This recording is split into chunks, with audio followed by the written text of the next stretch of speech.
So what this allows to happen is that you are likely to expand your understanding of situations, the dimensions operating in situations, because the group is going to be supplementing your deficiencies, right? And so that allows you to go, oh, that's something I wasn't thinking about. Like this whole line of thought that's related to whatever aspect that my friend told me that I should consider, that I should describe. And now I'm thinking about it, and it gives me some ideas of how to describe it. And now I'm thinking about situations generally in a little bit of a different way because I've been exposed to this wider consciousness. So going back to page Uh-oh. 14 Yes. and thinking about it in the grading to the right concept we have on page 15. Yes. At what points, because I could see that you could do that at different points. That's right. That's right. So as I'm describing the protagonist, as I'm describing the dimensions, as I'm describing all that other, there might be particular useful points within that, like after a That's chunk. experimental, right? Right. Because it's like, we may find you, and it's, I say, empirically derived, right? Because you may find that it's better to do it all at once, or it's better to do just sections. It depends how much time people are willing to expend an effort to hone it. Because see, you can make it like a simple exercise. We complete the exercise and then we pass it to the right. Yes. Right. Or we can break it into chunks. And we can have a group discussion. Like you could have a group discussion about, well, let's talk about the protagonist and the antagonist in a general sense, right? I could see you're doing a teaching thing, which is like, let's talk about what we're going to, this exercise. And it's like, we're just going to talk about the conflict and dimensions in the conflict. And what do you think is important? All of us, like in the group, because you're in the group setting, like what qualifies as an important dimension? And then let it bounce around in the room, right? In the social space. And then you write them all down, right? And then everybody thinks about it a little bit. And then, okay, now I want you to write a particular conflict you remember that you want to talk about, resonate with the group on that. And we'll see what we can come up with to help you refine your approach or could provide additional considerations that you may not have incorporated at the moment that you were living it.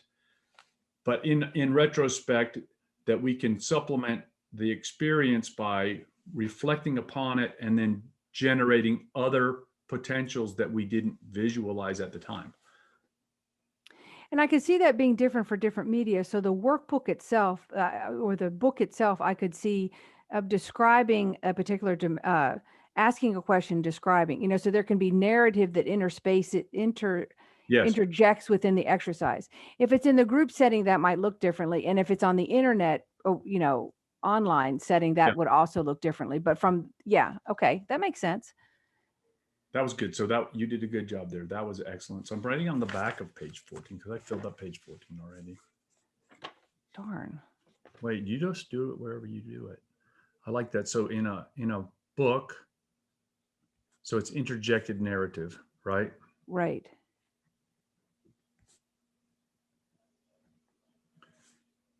In a group, you have a discussion. And then in a online text, you have passed the book grading, right? And the other thing, the internet's so awesome because if you can go into various side rooms. You can assign people to side rooms and they can be doing this conversation. So it can be little mini groups on the internet. There's a number of ways to handle that. Right. Now, after you describe this, and there's more to describe, but I'm thinking that, and then you're going to practice the response.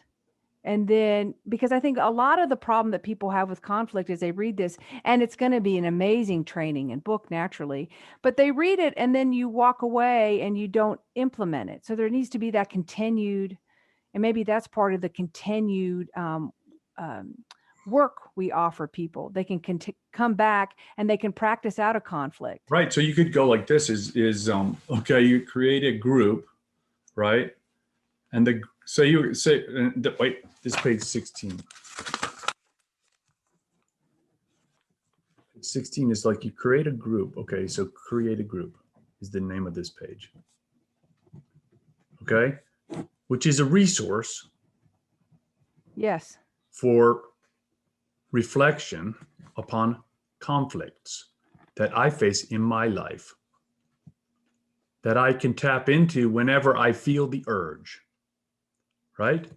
So if I'm having a conflict and I'm like, okay, so just look at it as a standing resource that you can dip into, like a well. I'm having a conflict. I'm going to dip into the well and help me resolve this conflict. And the group will show you ways or a way or something's going on there that they will help you resolve it. Does that make sense? It does. That wasn't what I had in mind, but that is that is like it's better than a Dear Abby. But you're going to write in with my problem, and then my group that I know is going to give me some thoughts back. That's like one way. It's like a live action Toastmasters for conflict resolution. Yes, but the way you describe that is when I have one, I can dip into it. Right. And another way. Anytime sure, I want. Absolutely. Another way to think of this is a monthly on Thursdays, this group gets together at this Absolutely. time, and we're specifically going to go, you're going to bring a conflict and we're going to practice it. So that is literal Toastmasters for conflict resolution, right?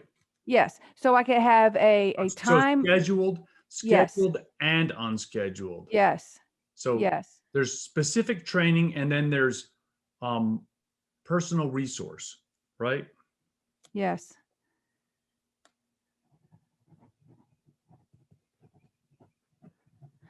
Because that is where I think all this training fails. What's that mean? There's this. It fails because it's not practical and it doesn't, your muscles, you don't give your conflict muscles a chance to grow. That's right. That's right. This is a very excellent thing because it requires growth and it requires, I'm sorry to say, emotional irritation. It's irritating, all this work, but it's necessary and it has painful nature to it. And it's okay. It's just the nature of it. It's not comfortable growing, I'm afraid. But then after you grow, you look awesome in your bikini. You're like, boo, look at me. I can handle any of these conflicts at the grocery store, whatever. Nobody can stop you, right? Exactly. It's okay. That's right. That's right. So I like this page 16 because it's like these two options, right? Mm-hmm. That's like, okay. I like that. And I like this. I like what we have done today. This is excellent work. Do you think? Yeah, I am going to be sending out a note to start up this conflict group. And as I work with my co-coach on that one, we'll work more on what that might look like. Because I think it's just a good avenue to test out some of these ideas. I will reflect upon this with my computer man, John, about setting up a Discord for use in such purposes, if that will be beneficial. You know what I mean? We'll just reflect with him on it to see what he has to say. Well, I'm excited to see what feedback we get from the folks that watch this after they have clicked subscribe and yes, down there. Yes. Bottom over. Then leave comments. Yes. Yeah. That would be super helpful. Wait, get to say you like it. Yes. It's all very good. Let's just remind people. They just need a little reminder. It's all very good. I hope you enjoyed this episode of the Best Medicine Podcast with Bradley H. Werrell, D.O. Don't forget to hit like and subscribe below, either over there or over there. Also, if you're interested in a medical consultation with myself, there's also information below.